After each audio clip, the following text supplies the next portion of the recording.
विनिगमना भावेन च पदद्वय लक्षण इत्युक्तम इदानीं मुख्यार्थयोरभेदान्वयानुपत्य अवर्णिगमोपोद्वलितया स वक्तव्य न च भवति विरोधस्योत्थितोत्सापनेति पदयुगनिष्ठां लक्षणामन्तरेण न हि भवति कदाचित् सद्वयत्वं न च भवति परोक्ष प्रत्यगर्थोऽपि तद्वत् न च भवति इति विरोधस्य अभेदे विरोधस्य उत्थितस्य ज्ञातस्य अपनीति निराकरणं पदद्वय लक्षण मंत्रेण न च नैव भवति इति संबंधः। कहते हैं कि अभेदे विरोधस्य, अभेद में जो विरोध है जो उठा है उसका निराकरण तब तक नहीं होगा जब तक कि दोनों पदों में लक्षणा नहीं की जाएगी। विरोध में व्यक्ति, विरोध क्या है? तद्वत सद्वय से अद्वय भेदा नहीं, तद्वत सद्वय से अद्वय भेदा, सद्वय का अद्वय से अभेद। सद्वय है जीव और अद्वय है ब्रह्म, दोनों का अभेद जो है विरोध है। एतेन तदादि शब्दस्य उपस्थित वाचकत्वात् शुद्धस्य च तात्पर्य विषयतया उपस्थितत्वात् विनैव लक्षणं तथा शुद्धोपस्थिति संभव कूटस्थ है, लेकिन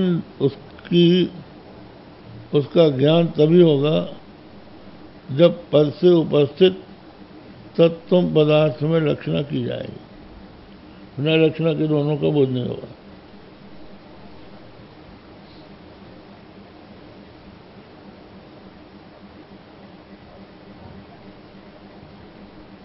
उपस्थिति विशिष्ट से शुद्धत्व संभवात, उपस्थिति में जो विशिष्ट है वो शुद्ध होगा नहीं। तदादि पद घटित वाक्य गर्भ महावाक्य अतिरिक्त अंतर वाक्य शुद्धे तात्पर्य संभवाच्च।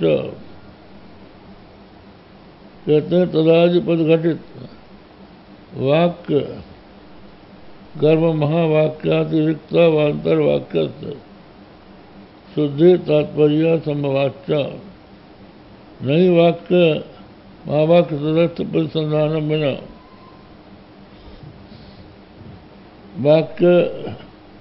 वाक्यैकदेशस्य शुद्धे तात्पर्य निरूपणं संभवति। महावाक्य तदर्थ परिसंधानम तु तदर्थ परिसंधानम मते न भवति तात्पर्य निरूपणात् प्रागेव।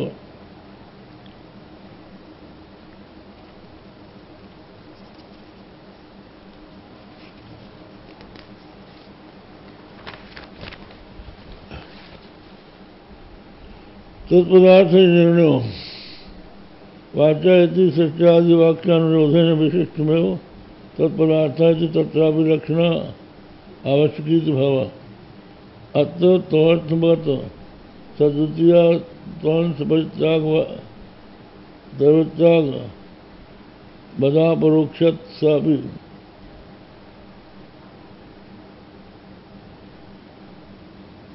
परित्यागो वक्तव्यः। तस्मिन् सत्य विरोधस्य परिहारात् उद्देश्य विशेषण भावेन तस्यापि परित्याज्यत्वात् चेति न शंकास्पदत्वम्। ये बतलाते हैं कि शुद्ध शब्द जो आप कह रहे हो उस शुद्ध का ज्ञान कैसे होगा। तो दो तरह के वाक्य होते हैं, एक होता है अवान्तर वाक्य और दूसरा होता है महावाक्य। अवान्तर वाक्य क्या है? सत्य ज्ञानमनंतरम ब्रह्म, सत्यम ज्ञानमनंतम ब्रह्म। वो सत्य है, वो ज्ञान है, अनंत है, ऐसा ब्रह्म है।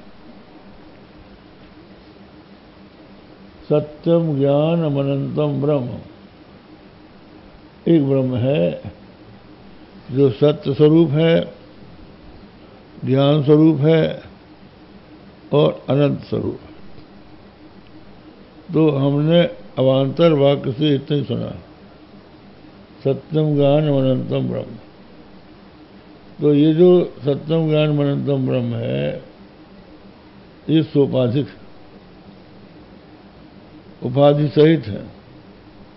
क्योंकि सत्य शब्द जो है ये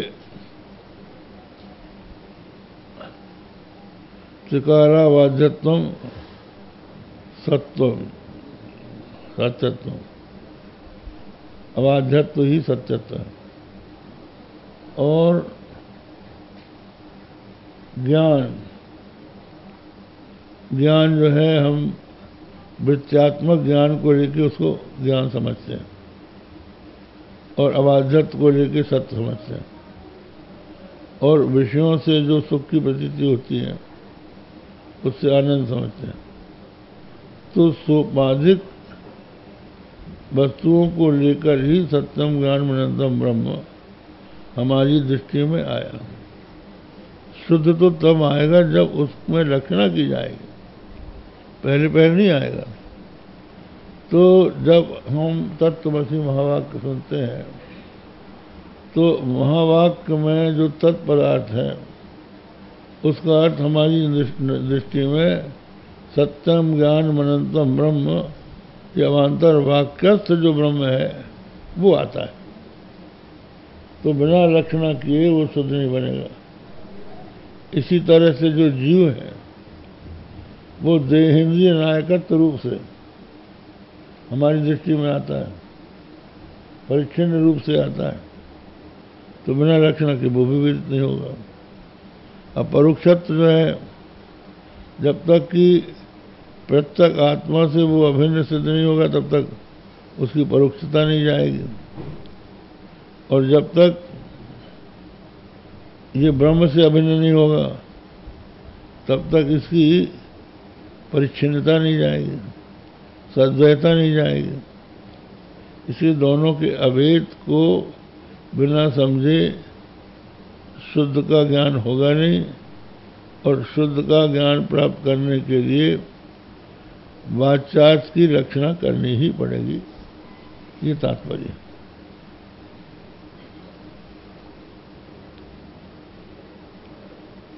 तो ये बताया अत्र त्वर्थगत सद्वितीयत्वांश परित्याग पदा परोक्षस्यापि, पदे न पदा परोक्षस्यापि परित्यागो वक्तव्य तस्मिन् सत्यो विरोधस्य परिहारात् उद्देश्य विधेयक विशेषण